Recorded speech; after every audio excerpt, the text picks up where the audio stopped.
Alright girls, we have our first game in the best of 3 between Dimaga, starting in game number 1 here on Habitation Station to the top left in yellow, and Yoda starting to the top right. Yoda just won with a 2-0 versus No Guard in another turn versus Zerg, and that was actually pretty impressive by him. Played really strong there, even though I have to say that No Guard was a bit... Well, he didn't use the normal strategies. He was like trying to go for very aggressive styles, especially in game number 2. Game number 1 also relying on a Roach and Hydra composition that Yoda was able to shut down with siege tanks.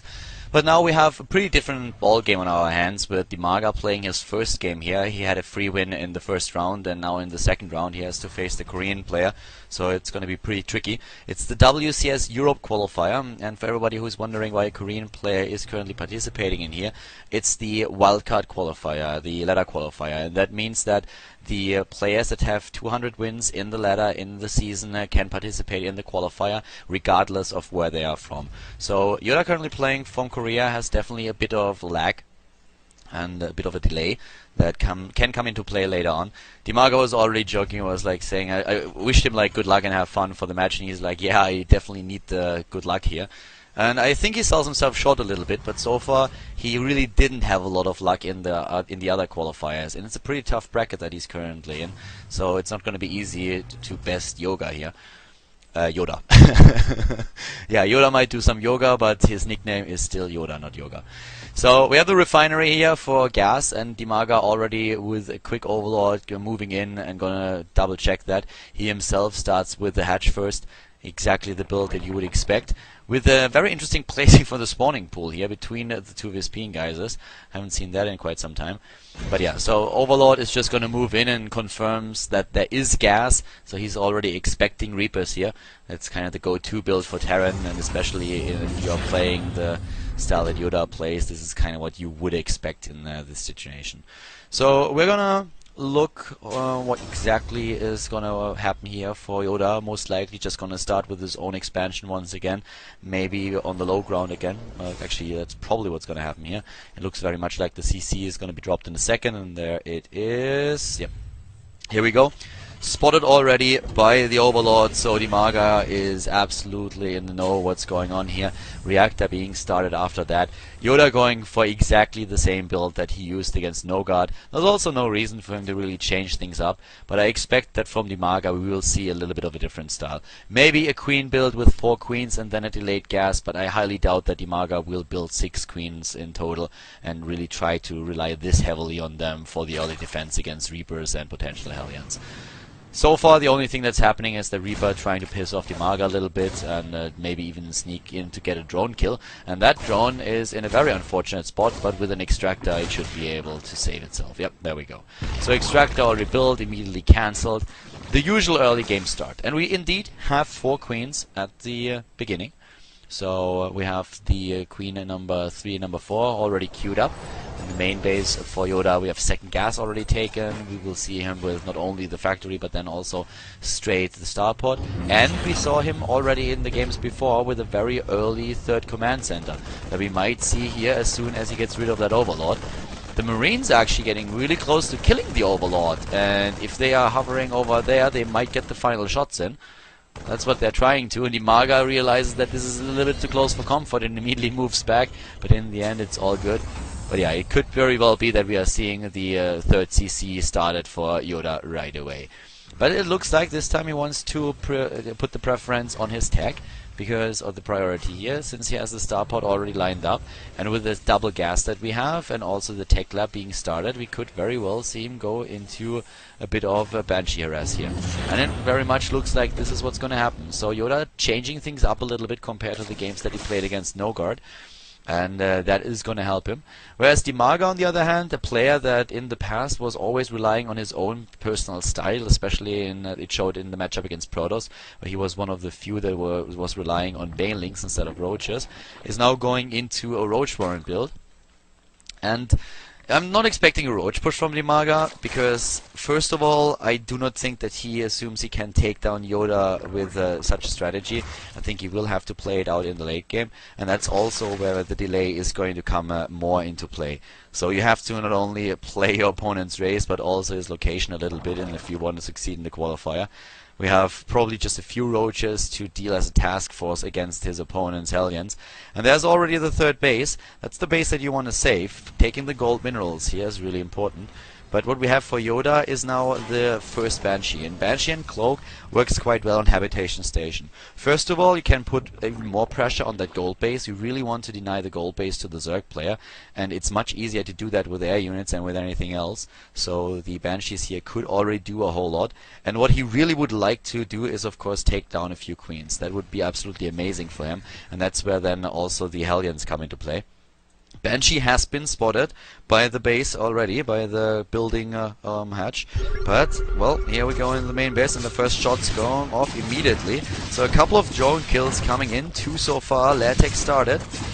But the Banshee, okay, cloaks and immediately moves back. And that was a last second cloak there. But 6 kills already. And even getting more than that, a 7th kill and even an 8th coming in, and it moves back just in time to avoid being taken out. Really nice moves here. We have a good creep spot, by the way, to the bottom, especially by Dimaga, and he is trying to move in maybe with a few roaches, but yeah, with a defense like this, it's very difficult for Dimaga to break through there. And the Banshee is still trying to do some damage, this time at the 3rd base, and it could actually potentially really damage that a lot, because we do not have any kind of detection yet in terms of overseers. Very nice that snipe though. The Banshee runs out of energy, gets uncloaked, and the 2 queens are just in range to take it out. But the second Banshee is doing a number, and that Spore Crawler is a little bit late to the party. Arrives in time to save that base, but it's already very low, down to 1/3 of its hit points, which is always very unfortunate, but he still has that gold mineral base now, and that will give him a quick boost in the income. Whereas Yoda is now going straight into a mech build, completely avoiding the bio that he used against Nogard in the first best of 3 of the day, but instead focusing a lot more on mech units. And first of all, we have now Hellbats in the picture, and we also have a Spire for Dimaga. So Dimaga going into the more traditional composition of Ling Muta Baneling, not relying on Roach Hydra in this game. And that will be a pretty interesting match, because we are going to see how heavily Yoda commits to anti-air units. If Yoda doesn't really get a few Thors into the game, then Dimaga might be able, with a good Roach Mutalisks. That's what I was looking for. With a good Mutalisk composition and a high Mutalisk count, to really counter everything that Yoda has on the map. 1, 2, 3 Thors are not going to be enough, depending on how heavily Dimaga really commits to this. The one thing that would be great for Dimaga as well is if he would prioritize the armor upgrade over attack upgrades if he really wants to fight this. Just because a Thor has 4 attacks with when he takes 1 shot, and if you have an armor upgrade, it comes into consideration 4 times. So it really helps. It's absolutely super strong against Thors, and that's something that should definitely be considered here. But we have also an infestation pit being built immediately, and I think this is also because he just now found out what his opponent is going to use here. The Mutalisks are going to distract Yoda for a little bit and supposed to keep him in his base for a bit longer, and at the same time the infestation pit can be used to either get the Swarm Host into the game, which I doubt he will do just because he's still focusing on the melee upgrades for his army, but maybe he really tries to go straight into Unhive Tech to not only get then Vipers into the picture, but probably also for the Ultralisk Cannon, which I don't really like all that much. I personally think that Ultralisks are a really mediocre unit against a very heavy tank and Thor heavy mech army, so you need to be very careful with that. I would rather see him go maybe into Swarm Host or into just a Viper play combined with a good ground force. The combination of both is absolutely great, but we have seen heavy commitments into Ultralisks, and I think that this is just way too risky and a bit too much of a one-trick pony. It can work, but you need great surface area, and if you have too many Ultralisks, they just stand in each other's way and don't really do any damage. Clustering up against Thor is not a great idea, and that's something that those Mutalisks just experienced firsthand, so need to be careful there. We have by now 4 bases, even a 5th base taken by Dimaga, whereas Yoda is on 3 bases, but keep that gold base in mind. That income should actually be pretty good for Dimaga here. As you can see, he has a huge advantage currently in minerals, and is getting a lot of Zerglings right now, because he doesn't want to spend his gas. He wants to bank that up so that he can use his additional attack once that he is on on a hive. But he knows about the composition, so he knows what he's facing. And the Banelings are gonna help here. Banelings are actually pretty good if you get them into a clustered up mech army, especially against Thors, for example. If you take Banelings into the Thors, you're not gonna kill all of them, but you damage them enough that the rest of your army can just swoop in and clean up and do the job. So the problem is really the connection. You need to make sure that there are no siege tanks that simply get the shots off against the Banelings. So it's a little bit of gas spent, but still a massive bank. And Dimaga is actually going into both, into Greater Spire and into the Ultralisk Cavern, and that I like a lot more. That's gonna be a very difficult composition to beat. It's just a matter of time, because you need to get that out. And this is not gonna be easy for him, just because Yoda is already about to be maxed out, and once the Terran player hits his 200 supply, he's very likely to move out on the map and try to do his damage.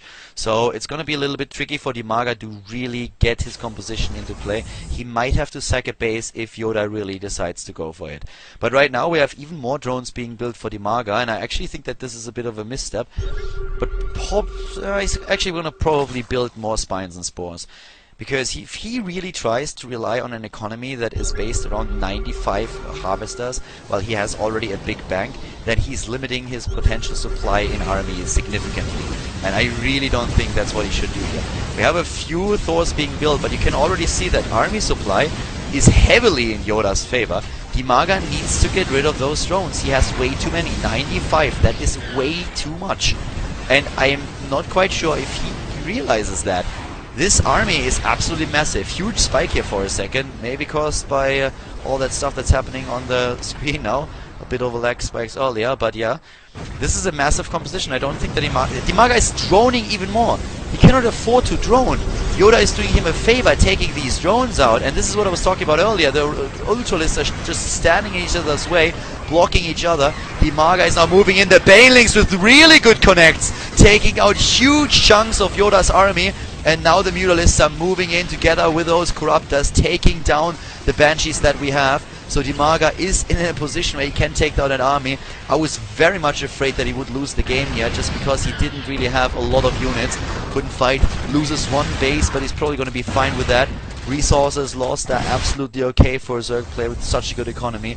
But it's really about getting his army up to par again. And now with only 77 drones, he's at a much better drone count as well.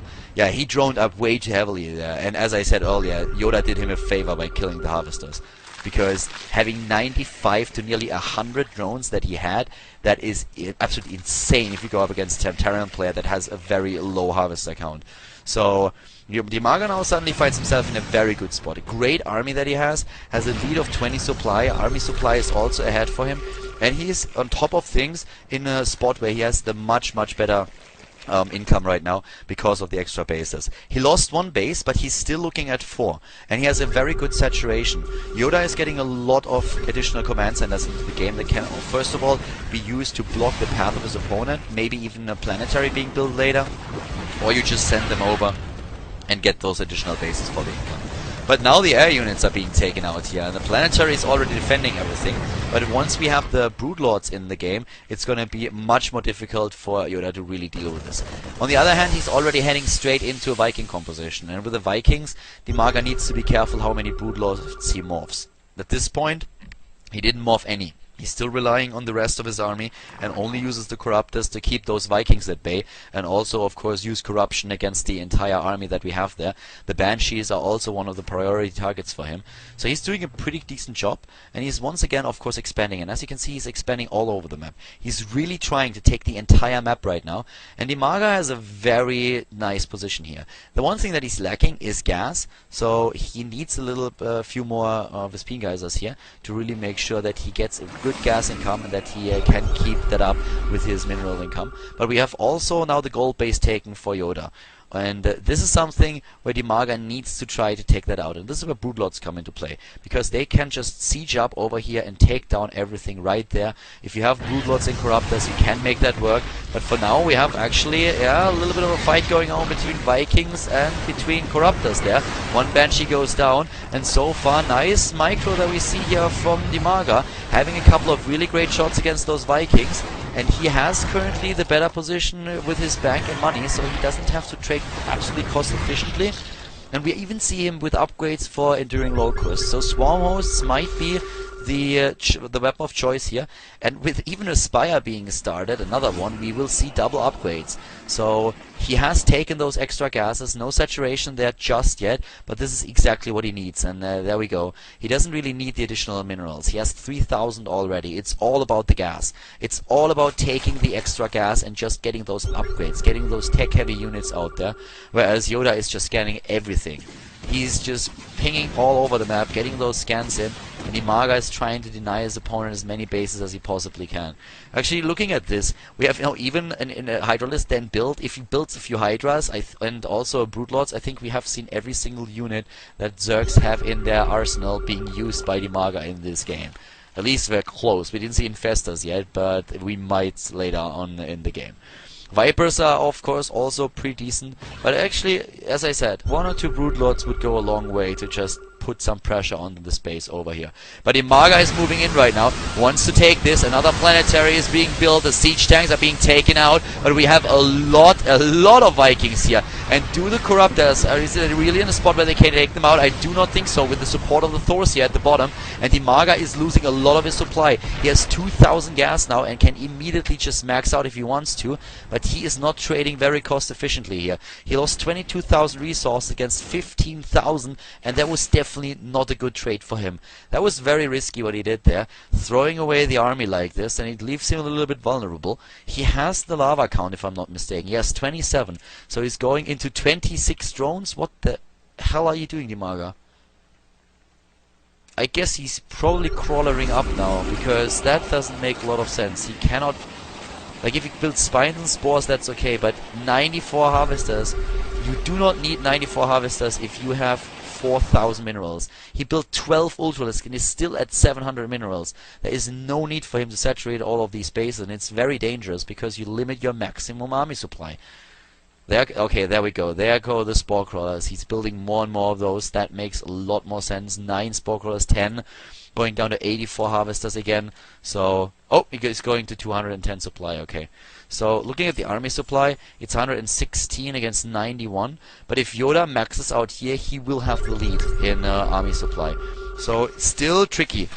It's still tricky. It's not like he's opening himself up too much. But have you seen how those SCVs were just sacrificed by Yoda? He's trying to keep the harvester count low now. He wants to keep a low harvester count so that he has the better army. And he's down to 55. That is 30 supply surplus for Dimaga in harvesters now. And that's 30 potential army supply that's going to be missing later.